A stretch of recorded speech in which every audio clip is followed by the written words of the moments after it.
I don't think people have any idea what's really happening in Gaza and why it is happening.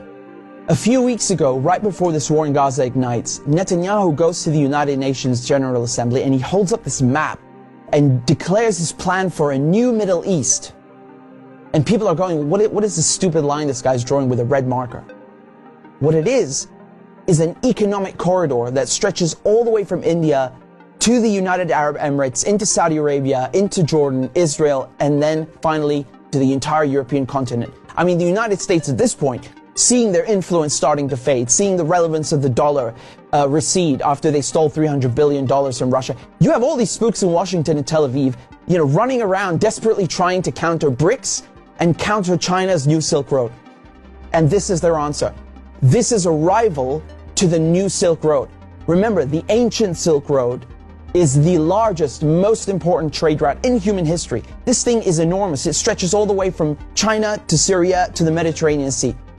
The Chinese know how important this thing is and they want to revive it. It is the future of world economics, trade, and politics. Within the span of a few weeks, Iran and Iraq have signed a railway deal. So now you have a rail link for the new Silk Road. And President Assad of Syria, who the West have been trying to isolate for over a decade, is now visiting China, the world's largest economy, and signing a strategic partnership. This is pivotal. So now the new Silk Road has rail access all the way to the Mediterranean Sea through Syria's port in Latakia. So not just land, but maritime trade. This is crucial. And as enormous and important as all of this is just one aspect. This is just one aspect. You still have the gas. How can we talk about the Middle East without talking about gas and oil? When the US instigated the Maidan coup in 2014, that wasn't just about NATO expansion and encirclement of Russia. This was about surrounding, controlling, and cutting off Russian gas to Europe.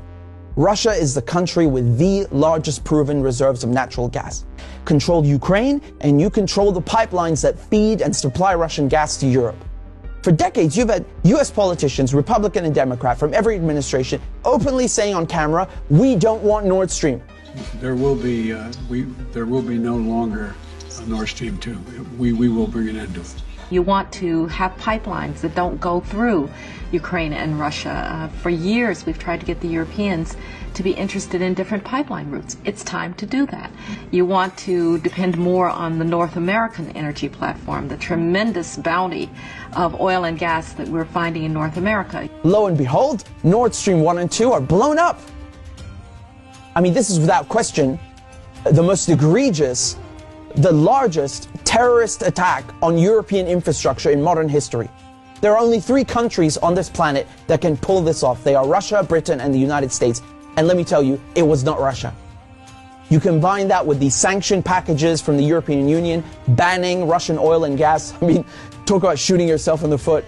So now there's no more Russian gas coming into Europe. And just like that, the United States have achieved a long-standing foreign policy objective. Now, the only other country with enormous gas reserves, the second largest in the world, is Iran. Iran signed the nuclear deal in 2015 and 2016. They're complying in every way imaginable. The IAEA at the UN cannot be happier. And then the United States, the guys who orchestrated the whole deal, go back on their word and they rip it up just like that and reimpose sanctions on Iran. So now Iran is barred from selling its oil and gas to Europe and others. So Russia and Iran, the 2 countries with the largest gas reserves, are out of the picture. Then Israel, all of a sudden, proposed themselves as a solution to the European Union's gas shortages. Take our trilateral energy, for example, that we closed in June with Egypt and Israel. It has played an important role in our strategy to get rid of the Russian fossil fuels. How convenient. How convenient.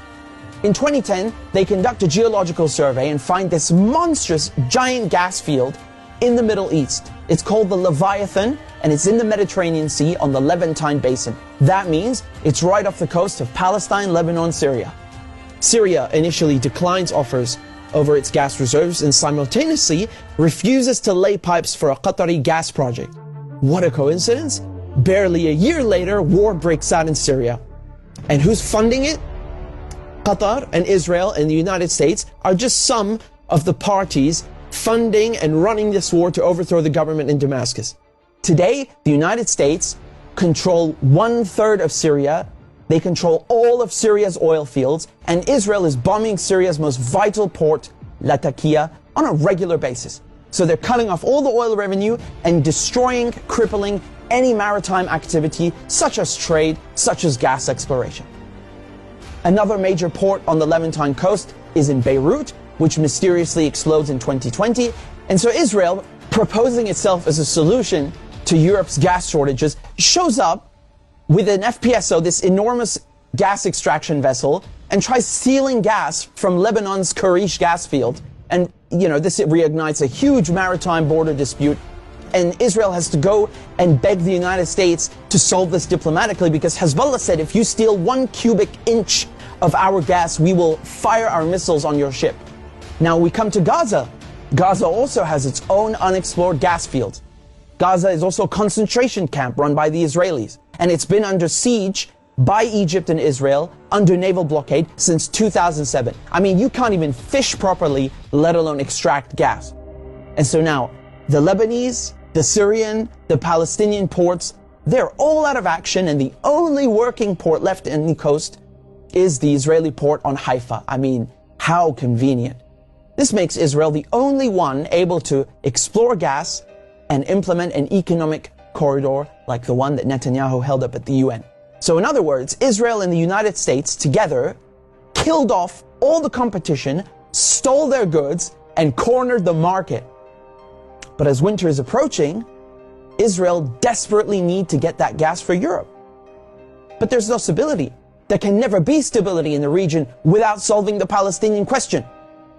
And so when Netanyahu shows up at the UN with his brilliant plan, the Israelis thought, oh, it's a done deal. They'll just get Saudi Arabia to normalize ties and thereby extinguish the Palestinian issue once and for all. And that is precisely why they are in Gaza slaughtering Palestinians like crazy, like they're in berserker mode. Israel has bombed Gaza before, but this surpasses anything we've ever seen, which is truly saying something. I mean, this is unhinged, calling people human animals and massacring them. Israel is just hoping the Palestinians will run away in fear into the desert. They've literally said this. They want to put them in the desert. They want people in Gaza to go to the Sinai Desert and push the people in the West Bank into Jordan. This is genocide and ethnic cleansing without question. But it also has economic and geopolitical implications. Hamas and the collective resistance, when they found out about Israel's plan and Saudi Arabia's wishes to normalize ties with Israel, which would destroy any hope of a Palestinian state, I mean, this forced their hand. It became clear they needed to act and respond immediately, lest Palestine be lost forever. For Palestinians, this is and always has been a matter of life and death, to be or not to be. Either the resistance axis and the global south expel the American and Israeli colonizers from the Middle East, or Israel and the United States will continue occupying the region, choking off the new Silk Road, plundering Syria's oil, and keeping Russian, Iranian, and Arab gas cut off from the world market. This is a decisive moment, and not just for Palestine, because the victors will end up drawing the new map of the world to come.